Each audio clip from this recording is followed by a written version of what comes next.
This is Chase from Cybersecurity giving a quick update on the CMMC Level 1 controls. So, the Cybersecurity Maturity Model Certification is a program for certifying defense industrial based contractors to work with the US Department of Defense. And the structure of the model is something like this.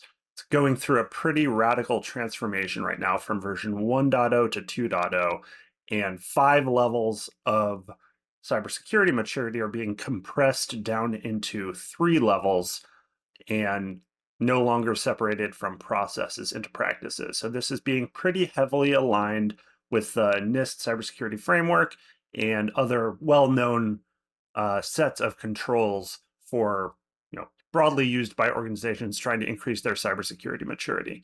There are 14 domains represented in the overall CMMC.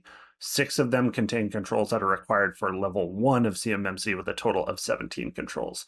Something that's important to note about the CMMC structure is that for each of these levels, there's an increasing requirement for how you can attest or how you can prove that you've met the requirements and that you can transact with the agencies that you're trying to transact with as a contractor. And for level 1, the controls that are included in it are largely staying the same as they were in version 1.0, and many organizations will essentially be able to self-evaluate to claim that they meet level 1. We can do a further deep dive into level 2 and level 3 later, but this is essentially just a quick skim through the domains that are represented in level 1, which are access control, identification and authentication, media protection, physical protection, systems and communication protection, systems and information integrity.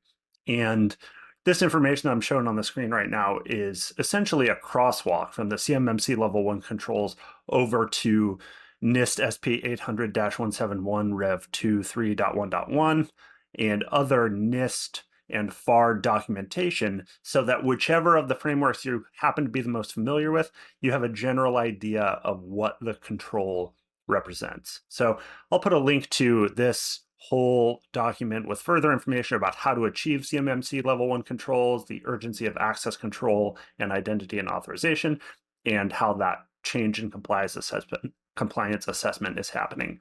I'll put a link to this in the comments. You can check it out and dive deeper into how Zage can help you achieve CMMC level 1, 2, and 3 as we move toward the deadline and towards the transition from CMMC level 1 to level 2. Thank you.